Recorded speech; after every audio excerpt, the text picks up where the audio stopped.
What's going on, everybody? Toby Wayne from Toby Wayne Studios. Today is a very great special day because I have my buddy David Sherman joining us live in the studio. Say hi, David. There you see us. Can't see if you can see me or not. Yeah. So anyway, yeah, today's video is just going to be kind of a sculpting. What would you call this? A jam session? Even though we're not really doing any sculpting, it's mostly painting today. I don't know what's going on. Yeah, we're just doing whatever. We're doing whatever today. So I thought it'd be fun to have David in here today. He's my buddy, and he's a multi-talented character. So yeah, he's working, as you can see there. He's working on his 1/1 scale death rattle bust he poured up. It's really washed out actually because of the white, but I use white primer, so. And that also, yes. Which I wouldn't use normally, but I had a can of it, so. Yeah. That's what we use. So let's go ahead and I'm hoping you can be picked up okay with the volume on this. So yep. Yeah. So anyway, if you can't hear David, I apologize. I guess we could do a test. Yeah, that's fine. Test stream. Okay. It's set on 1, which I think is more just directional. Yeah. But I think it'll still be fine. The other setting that does both almost picks up too much. Yeah. So, well, I just don't want to have people mumbling or hearing you mumble. Yeah. But anyway, with that being said, I'm gearing up for Rose City Comic Con, which I made in the last post or last video. I made a reference to the Rose City Comic Con, and I've got just a couple of weeks to go. So I'm just kind of spending my day painting, and man, I've got all kinds of stuff going on here. I'm working on this rhino. I've got a buttload of Deadpools. I did an X-Force paint variant. I did, of course, my bronze, which I really like this one. This one turned out pretty nice. And I've got, I was working on another Stubbs. This one was interesting because this one was actually cast in the flesh tone, and then just cast directly as was. And then this is just a red wash, just one color red wash. So it's pretty amazing how water washes will make everything looks really nice. Yeah, you don't even have to do anything extra. Just a little wash and some. I get these little speckles by a paintbrush. So I'm all over the board today, and I figured we would just turn the camera on and have some fun and make some content here. So a little bit of a mess because I've got all this stuff, but I was going to work on painting up one of these unrest magnets. I've got a couple here that I'm just gonna, I thought it'd be kind of fun to have it showing the painting processes. So, and David is going to be working, like I said, he's going to be working on his, and I think he's going to set up a couple of a paint spot, and he's going to be painting do like the base tones, which I've been wanting to go green, but I'm thinking I want to start with like a flesh tone and kind of build from that. So I'm going to start light and then kind of work towards the dark, because eventually I want it to be covered in kind of a greenish mossy, like all this texture. I want it to be like moss and green stuff growing on him, like you'd been buried without a casket. Oh, so, yeah. Like kind of like in the Thriller video when they start coming up out of the ground and they've got bits of moss hanging off of them and stuff like that. And I want to go with like the wounds being almost blackish, kind of. You can tell it was fresh blood at some point, but it's almost coagulated over and been really dark. Yeah. So I wanted to have a very dark appearance, but start light and kind of work towards it. Yeah, that'd be great. No, that'd be cool. I'd specifically greens and kind of a stylized version. Yeah. Yeah. Yeah, that'd be awesome. So I'm going to, normally when I do these unrest magnets, they're I'll do like browns, and I think I actually offered at one time like 4 different colors when I was keeping them all in the same scheme, where I did like I think browns. I think I had surprisingly a red one and just a straight green with like the dry brush, and then I don't remember what the other color was. Oh, I think it was just maybe a straight up black. But anyway, yeah, they were pretty popular, and they sold pretty good. So I figured I would try my hand at doing a flesh one just to try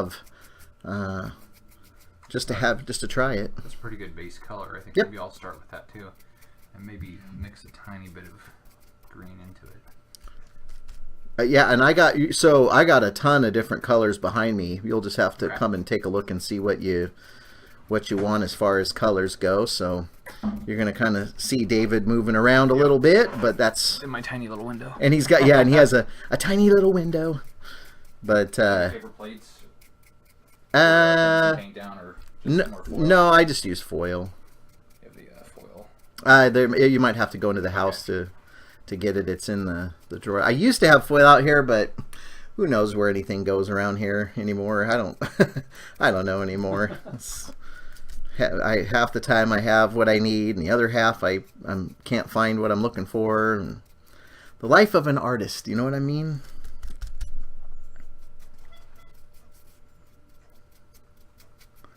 Yeah, so this one I wanted to do just a little bit of a flesh kind of a look to it.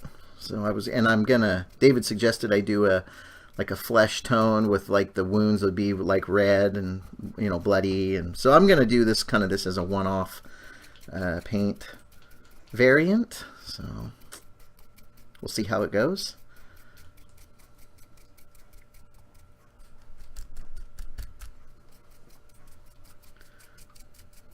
And usually I start with my just my base flesh or my base coat, and then I'll start working with the darks, adding dark colors as it goes along, so weathering them up as they go. So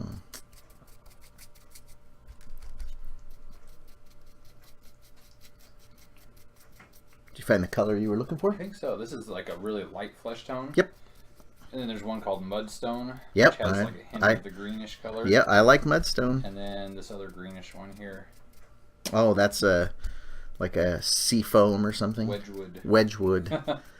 But yeah, that's actually a pretty good palette just together like that for base colors. So I think I'm gonna go get some foil and I'll be right back. Alrighty. Actually, could I use a piece of this overspray foil? Yeah, you can.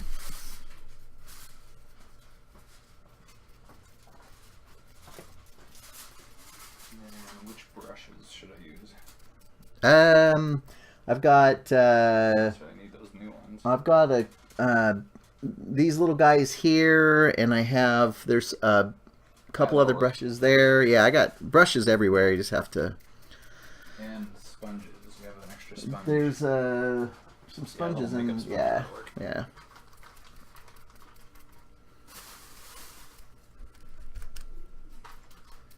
This is just going to get mostly the base coat. Yep.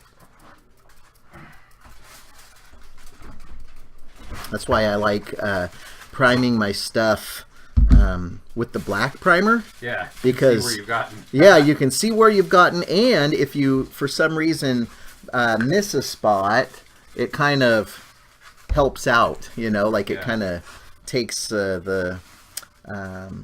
fills it in a little bit, so it's not as obvious or noticeable. So.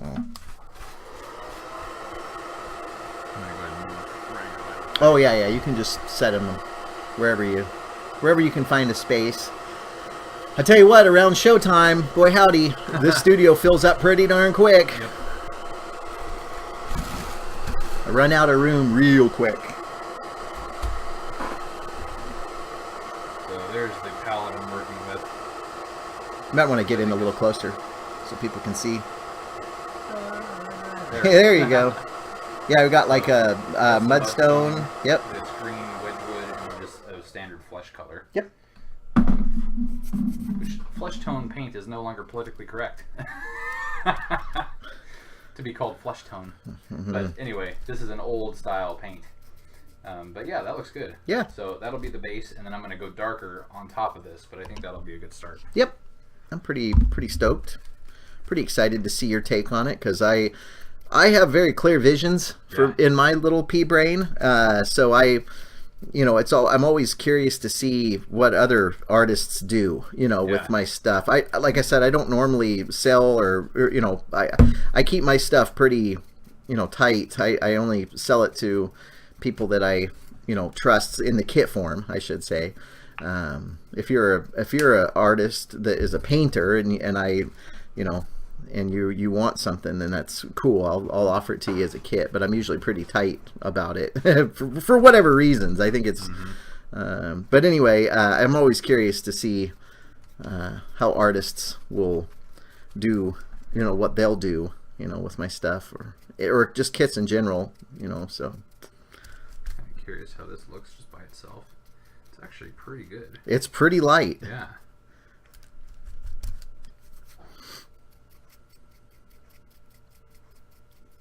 It looks like you're just a little out of frame. Yeah, there you go. And you won't really see anything until you really get that first layer on there. So I had I think I told you my situation with my airbrush. I have, you know, I thought, oh, well, I'll just get a nice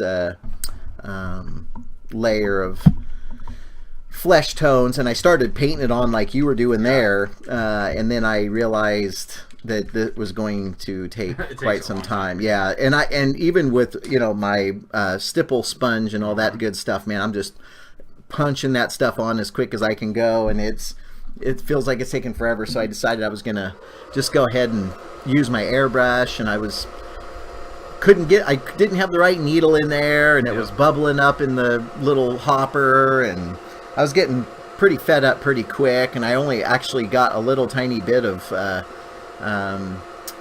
it covered, and I was just like, you know what, screw this. And so I went right back to the stipple and the brushes, and I just made it work, and I was actually pretty happy with how it turned out. So you do what you have to do sometimes.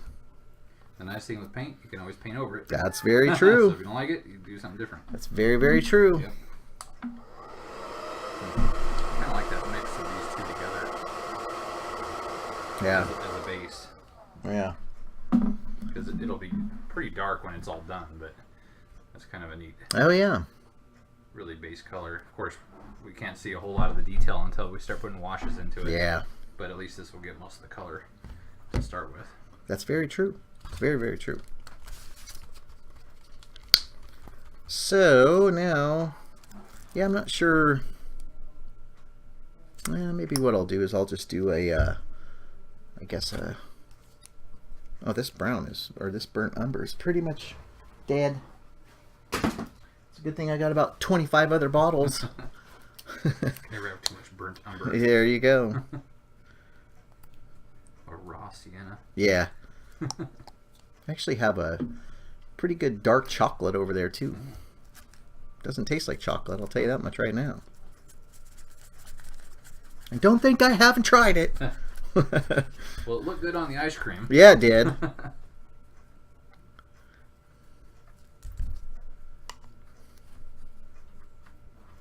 So, actually, I think I'm going to do...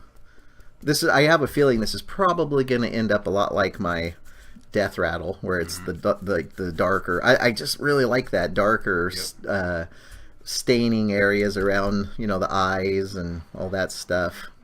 One of the things I want to cover too really quick, and for some reason my nose is itching like crazy today.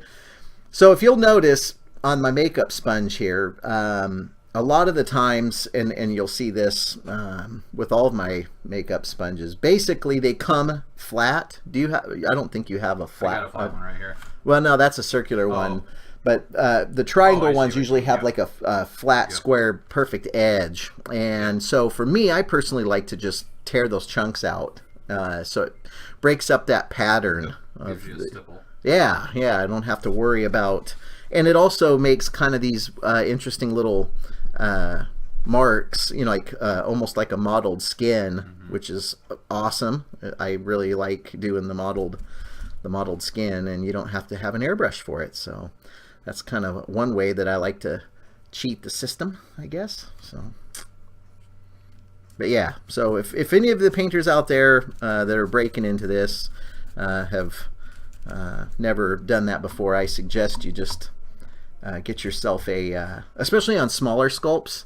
That's always kind of nice too, because you can, you know, custom your pattern and do it however you want. This is just random tears, so, and you can go deeper and make them more ripped or however you want to do it. And then one of the other things too that I do is, like, if you'll notice when I punch this on, I'll actually rotate this so that pattern is being broken up even more.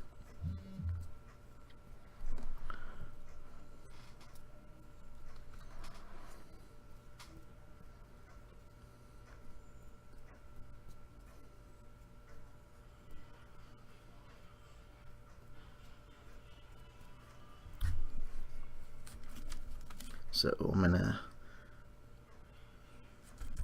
add, and also if you can't quite get your brush down in there, you can always use the tapered end, which is great. I could rip that up as well, but I just haven't yet, because I can also just get in there with my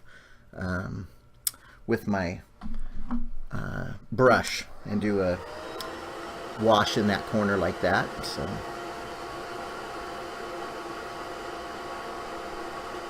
how's it looking? Pretty good. Yeah. For being one solid color.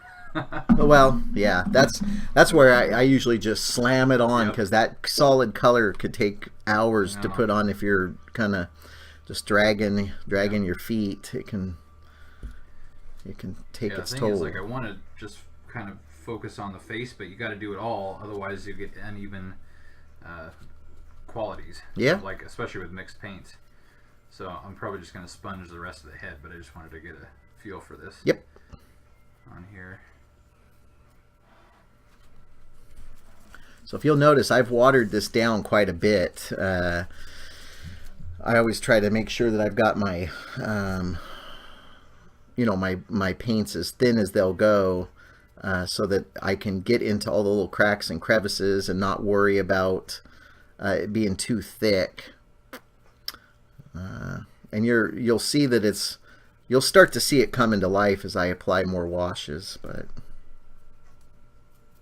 it's just kind of the way that I've done things. You have to be careful in these first couple washes, because the paint is so new to the primed sculpt itself, that if you apply too much of a watered wash on top of another paint that's fresh, you run the risk of it pulling up the paint underneath, and then you'll get these the way you don't want it to. Right. Yeah. So it's just kind of,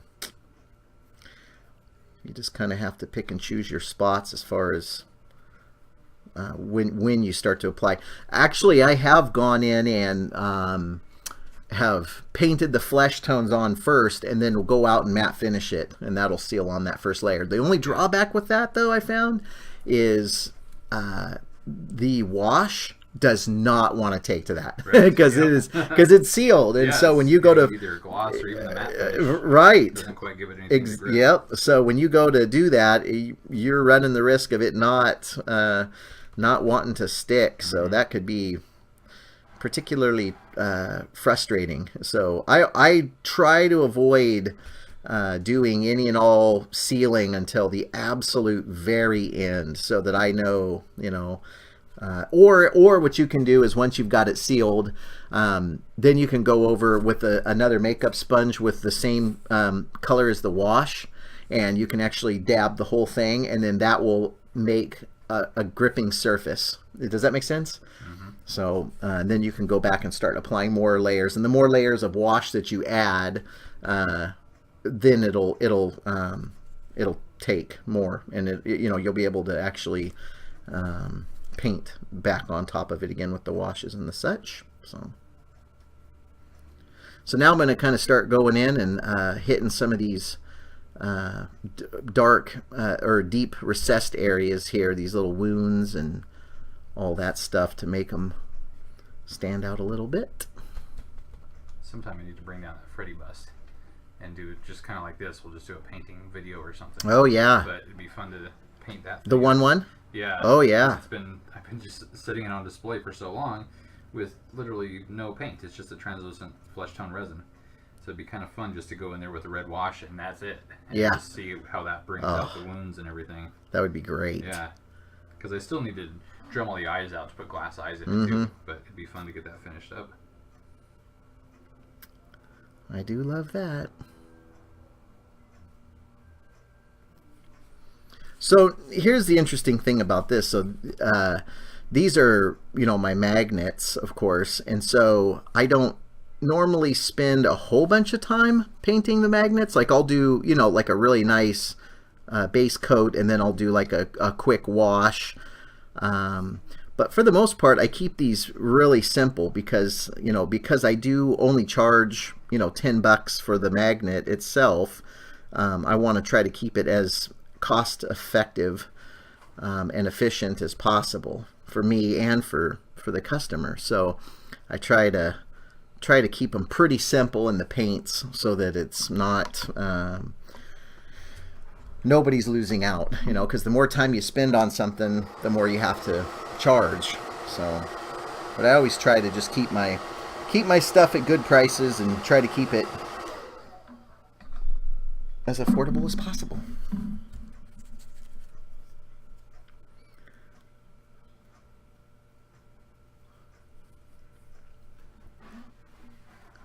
This will be kind of a nice dark. I like the light browns and the dark browns. I like that. Mm-hmm. I like it a lot. Especially with stuff like this, because it has that mummified, dried effect. Yeah. That makes it look more authentic when it's a small piece, like a shrunken head or something like that. Yeah, that's kind of my calling card is the like the Gretchen. Yep. Looks almost too authentic. Yeah. Yeah. Because it's a 1-to-1 baby scale. And Yep. It looks like it's a dried fetus. Yeah. It is what it is. I remember the first time I did that one and gave it, you know, showed it to Katie for our haunt, you know, that we were going to be in, and she started crying, and I knew that I had, you know, hit a raw nerve. Yep. So that's one of the fun things about the conventions too, is seeing people's reactions to it. Yeah. When they look at it. Yeah. Because they're like, that's weird. I've been blessed. I've never been chastised or had somebody, you know, yell at me for whatever reason or call me a, you know, those people just think what they think and they'll move on. Yeah, that's true. But then you get the people who just love it. That like, is that one lady last year true. That ended up buying one, and she just kept coming back to the table and she wanted to hold it, and I was thinking she's probably gonna take that home and just like cuddle it. Yeah, and like hold it and like treat it like a real baby. Well, to each their own, I suppose. If that's what you're into. So here you see. It's kind of creepy in a way, seeing it in just flesh tone. Yeah. Because even with no other color, the shadow and light, because of the sculpt itself, really starts bringing out those details. Yeah. And you can see, like, the more you add to it and then start really adding color and depth with the paint, it just gets better and better. Yep. But it's kind of creepy looking at it in like regular, just plain flesh tone. Yeah. That's true. There's something disturbing about having something rotted looking, but then have it like flesh, you know, have it the flesh tones. It's pretty disturbing. Yeah, once you really start getting some tones, you know, some washes and stuff on there too, is gonna be pretty nice. I might be able to drop that camera down. I don't remember which one it is though, so I don't really want to start fiddling with my. You can just tweak it here. Well, I meant like like dark, so people could see it. No, you had a great settings. Yeah, but I don't want to. I've got 3 cameras on there, so I don't really want to start pushing the wrong one and trying to have to reset it. So next time. Yeah, that's right. This is just an unofficial fun video. Yep. Good times. So I think what I'm going to do now is, I'm going to keep darkening in around the certain spots, like around the base here. And one other way I can do this too is by just applying it directly to that area and then taking my sponge and just lightly dabbing, and then that way it's really concentrating the dark areas of where I'm wanting it to be, and it's very specific where it's being laid in. I did that a lot with, like, you can see the reds here on stubs, very concentrated areas. But yeah, that's what I like, is just that real concentrated heavy area here. And again it's all just straight up washes. Very, very little to no changing of colors. It's just as you add the same color over and over and over, it's just going to keep getting darker and darker and darker. So I find that that's kind of a nice little touch that you don't have to spend a lot of time adding and doing custom colors and all that stuff.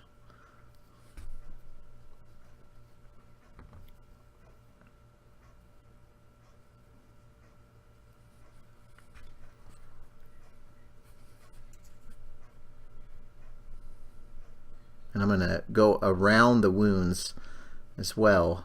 I want to kind of do an outside, a little bit of an outside perimeter on those wounds to kind of really accentuate those areas. And I'm assuming also you can achieve a mottled look too by kind of just dabbing a little bit here and there, and then again just lightly knocking that down, so you're hitting highlight, concentrated areas.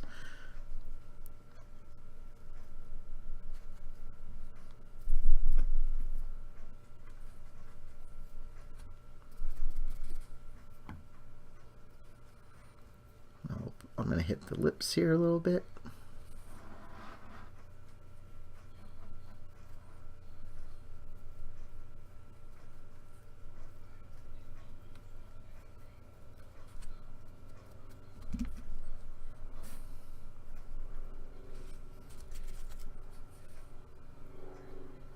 I'll get into that little crevice down there.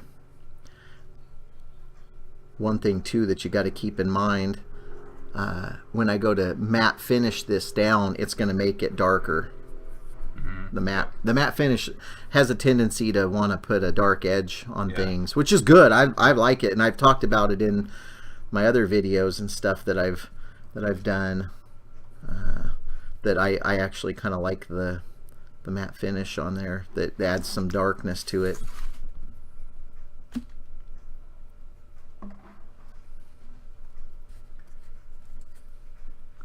Here I'm going to be darkening up these knuckles. Kind of a nice little subtleness to them.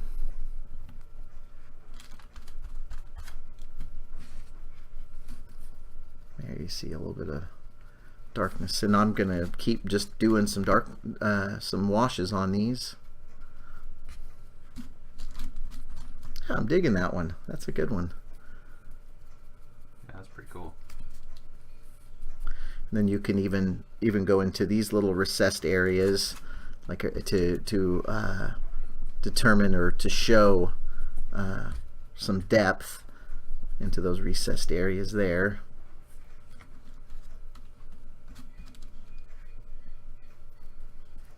Go back around these eyes a little more, into the nostril, back around here.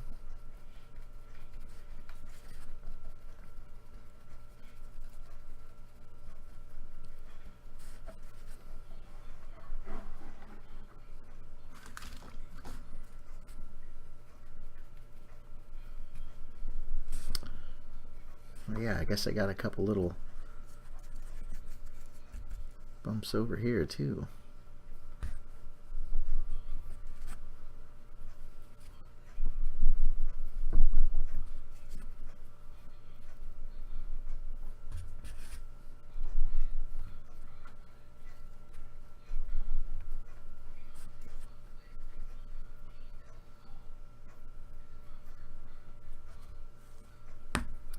Okay.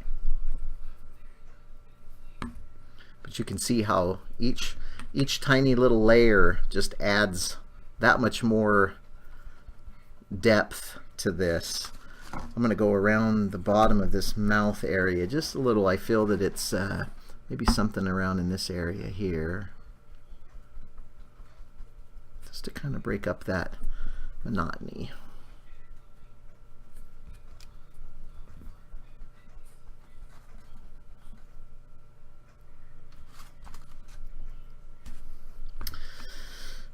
And I think that's it. That's it. No, it looks good. Yep.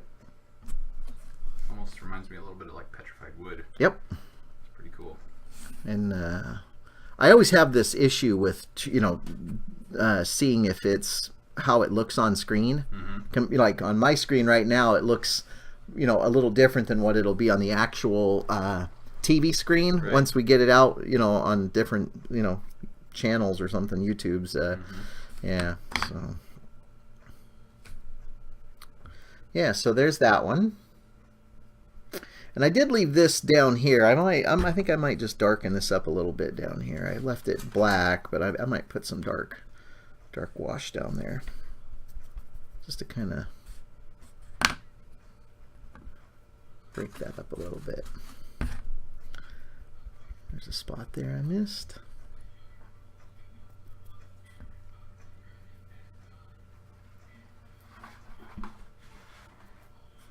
Yep, here it is. Cool. Yep. And I've got another one here that what do I want to do with this one?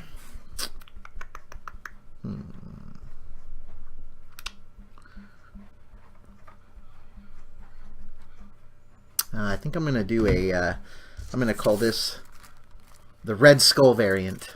Nice. Yes, sir. I think I'm going to have to open up my... I'm running out of foil here for my paints. And actually, you know what? I had a maroon color that I really wanted to try. What a maroon. Yeah, what a maroon. Boy, that hurts. I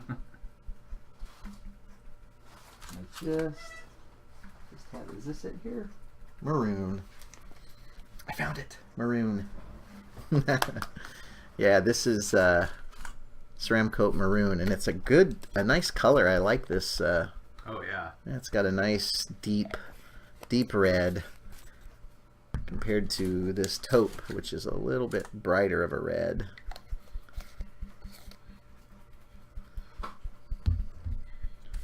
I'm just debating on if I want to go. Actually, you know what? I am going to use this red. And you will see what's going to happen once I do that.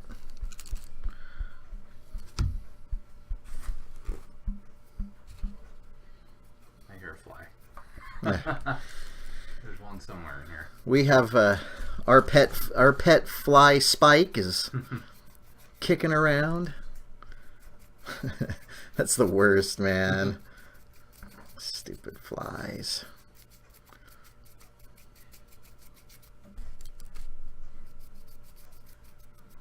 Oh, there he is.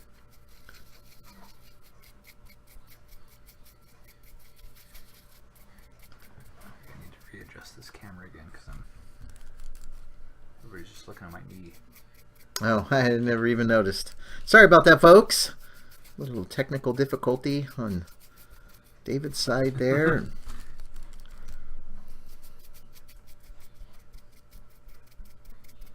Hopefully... Is it in frame now? Yeah, you're in frame. Okay.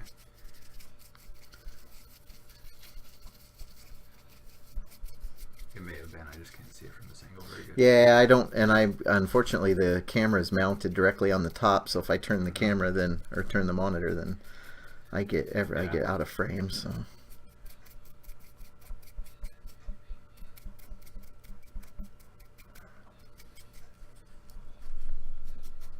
Yeah, it picks up on the camera, but like where I use the brush on the face, it applies it a lot thicker.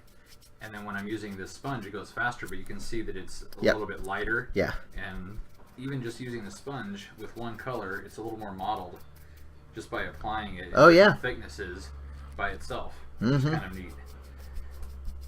So once I get this base over the whole thing, then I'll just come back in with that darker green and just do some spots the same way with this. And I think that's going to give it a pretty good base. Yeah.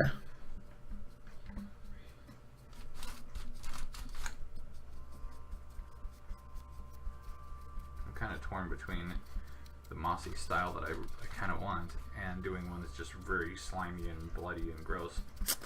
You know, to be honest, if I may make a suggestion, if I may do so, I'd actually like to see your bloody slimy version. I know, I'm kind of thinking of like maybe do both combined, but that might be too much. But well, what I mean is like I want the skin tone to have more of a subdued greenish, like not flesh colors. But then I'm curious about whether reddish blood is going to look good on that kind of skin. But I do want it to be kind of stylized anyway. Mm-hmm. Like a stylized zombie is going to have more of a grayish blue-green kind of skin tone. But Yeah. maybe not as mossy as I kind of like to go with. Yeah. I guess it'll just depend on how I feel as I go through each step. Yeah. But I'm liking this color. And I do want overall to be a little bit lighter. I don't want it to be too dark in general. But it's going to be slimy for sure. Yeah. Because I'm also tempted to mix up silicone, to apply silicone Yeah. over certain parts. Yep. Yeah, and we talked about doing that, making like a silicone slime, you know, coming out of his mouth. Yep. You know, that'd be fun. Makes the wounds a little more glossy or Yep. pussy or something. But the trick for silicone is it's not going to stick. So it'll stay, but if it's only in certain patches, like if I were to pour silicone into this wound up here, Yeah. it would peel right off, Yeah. like, almost like a mold. Yep. So what I'm thinking is if I do that, I'll actually drill into the sculpt itself at Yeah. a couple of weird angles, Yep. and allow it to flow in and make a mechanical lock, which still you could just yank off of there. Yeah. But it's an art piece that Yeah, that you sits on my shouldn't be. shelf. Nobody's Yeah, gonna you shouldn't be so- yanking on it. yeah, That's- so it'll look fine for what I want to do, and I think that'll be kind of a fun way to test like a mixed media with this.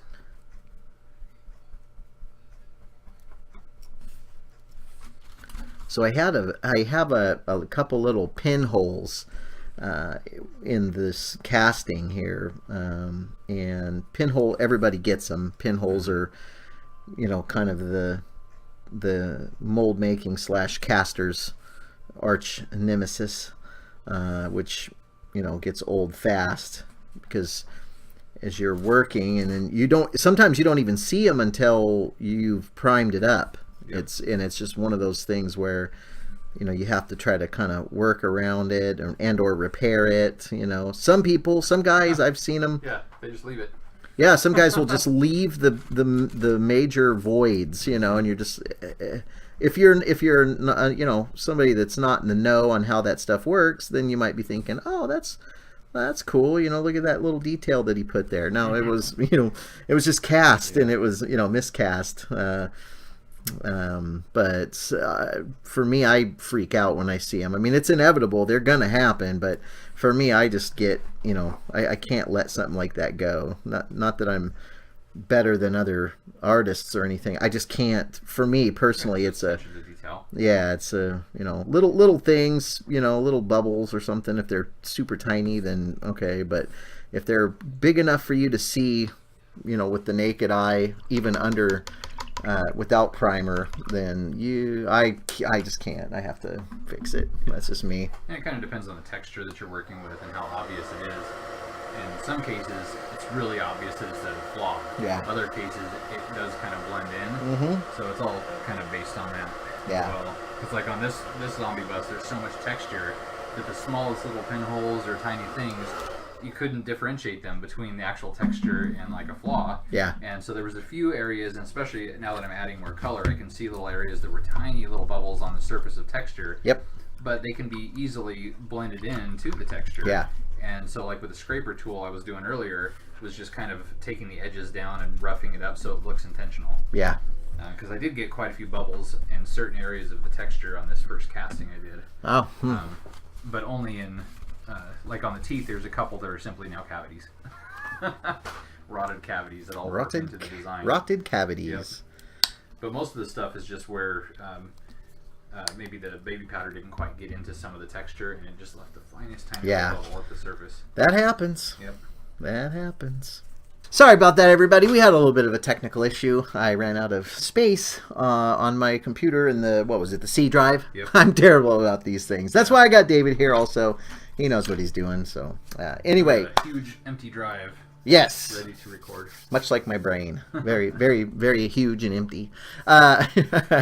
So as you can see, David has gotten, during that little break, most of his bus painted up. You'll have to drop Base it. color, yeah. Yeah, drop it down there a little bit. And you can rotate it around. But yeah, he got most of the flesh base coat put on, so that's good. Looks good. With the sponge, so I kind of like how it looks just with the sponge. Yeah. So once this dries a little bit, then I'm going to go back over with this greener color with a new sponge and just kind of blot around. And then once that's done, then I'll start deciding what I want to do with these wounds and probably start working those. Yep. No, it looks great. Yeah. Looks good. The fun part is once you get the base down, you start going to the details. Oh, yeah. And washing and adding Yep. different layers of detail into it. Oh, yeah. Yeah, that to me was my favorite part. Yep. I always enjoyed the detail part of it. Yep. So I'm going in with some blacks, and I'm hitting into those grooves similar to this one here, but instead of using the browns, I'm just using like the blacks. So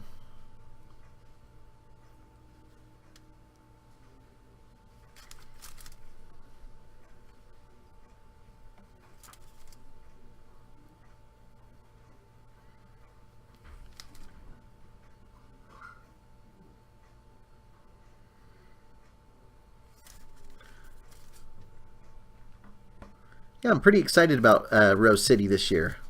Gonna have some. It's gonna be big. Yep, gonna have some new stuff there.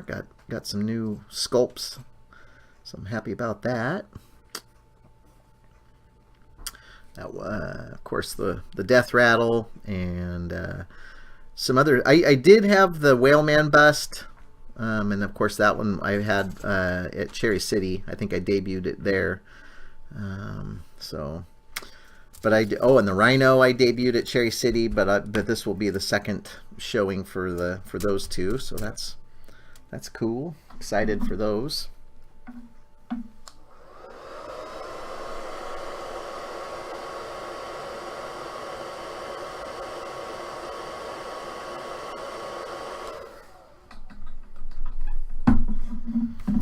Okay.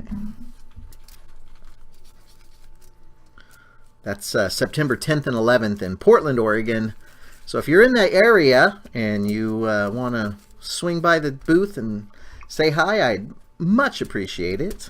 Always enjoy meeting people and stuff that have taken the time to come and watch me and follow me and see what kind of hijinks I'm doing. I think that's going to be probably the biggest convention that Oregon's ever had. Really? Because the lineup is huge, like the celebrity lineup, Oh. and the amount of guests, and it totally blows away everything Wizard has done since they've been to Oregon. Oh. In terms of Wizard World, and this is only like what this is like fifth year for Rose City. I think so. Fourth or fifth year, and it's grown every year. That's pretty Last awesome. year was pretty amazing. This year is going to be even better. They keep announcing new guests and bigger guests that blow me away. I thought for sure they were already done announcing guests, and then they keep adding more. Yeah. And I think it's going to draw a huge audience. Yep. So it'll be, I don't know if it'll be as big as Emerald City the first few years we went up there. Yeah. But it's going to be big. Yeah. And I would guess it would rival probably Emerald City.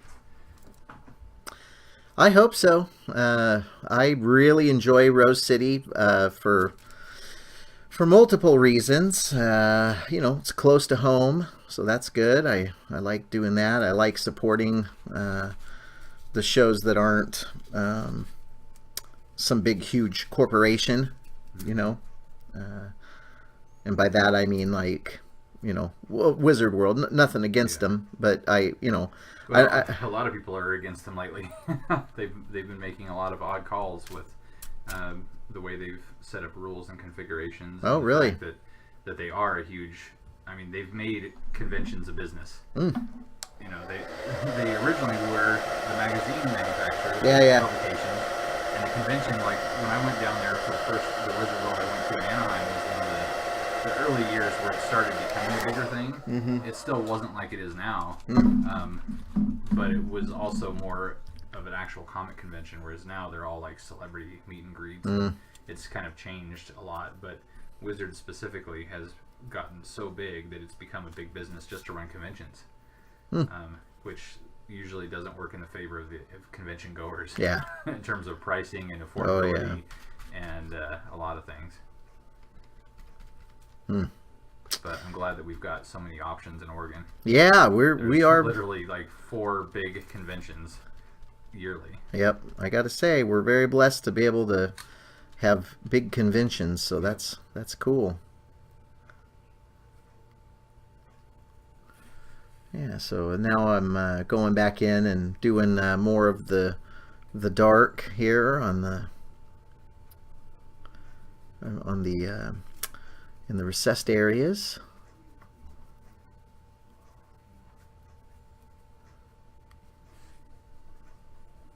And then once this dries, then I'll go back in and do that modeling like I was talking about in my earlier one on this other guy. I'll just go around those wounds and make sure that they're getting nice and dark. Looks like David's starting to apply some mudstone there. Yep. Now, are you going to do the whole thing in mudstone? I think I'm going to go over in certain areas with the sponge to kind of, yeah, because I like that kind of more subdued color. Mm-hmm. I don't want it to be a natural living flesh tone. So I like just kind of how that looks. Oh yeah.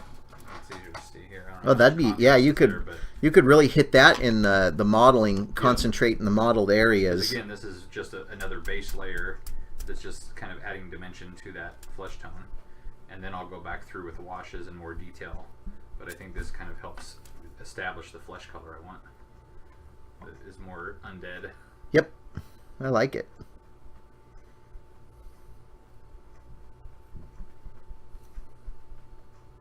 It almost has kind of a greasiness to it. I might need another sponge though, because this one's really crumbling. Yeah, did you grab the bag? I think it's behind you. I'm just going to use the back side of it for now. Well, don't get... there's all the sponges. Cool. Thanks.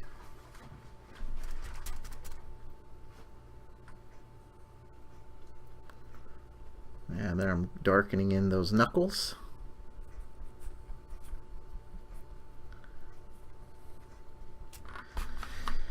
And again, I'm going to start just kind of hitting some of these wounds to darken those up.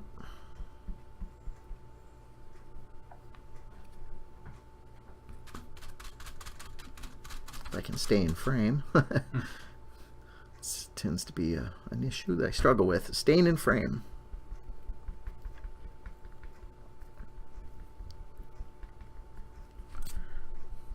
Yeah, I like that.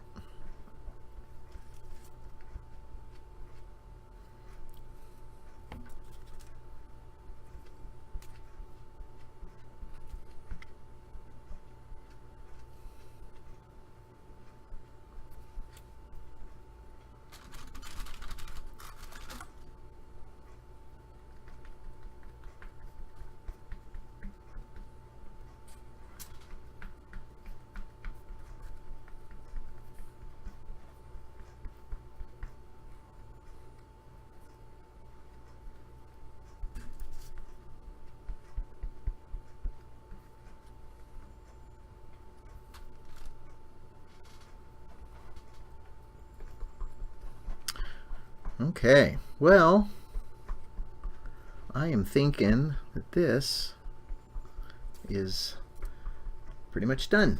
So what I'm going to do is once this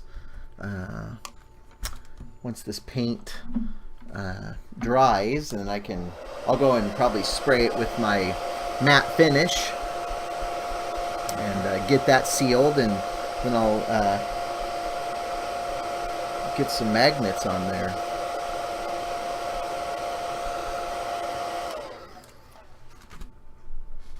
So what I think I'm going to do is I'm going to go ahead and I'm going to pause this, and then I'll go spray that, and then I will be right back, and that way you can see the matte finish. So I'll be right back. And we're back. So as you can see here, I went ahead and sprayed on a matte finish to these two magnets here, and everything is good. I'm happy with them. So now all that's left to do is to go ahead and glue the magnets on the back. So I just have these little magnets here that I think I bought them at like Fred Meyer's or something like that. So just put a little bit of glue here on the back. And then I'll flip it over, find center, press and lock that in place. I'll just repeat that.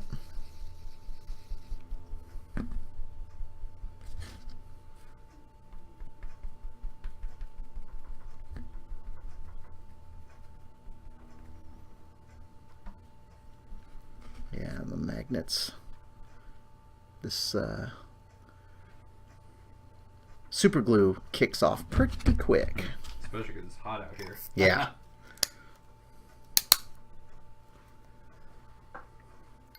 And just going to go ahead and sign these here. My big noggin just knocked the camera loopy.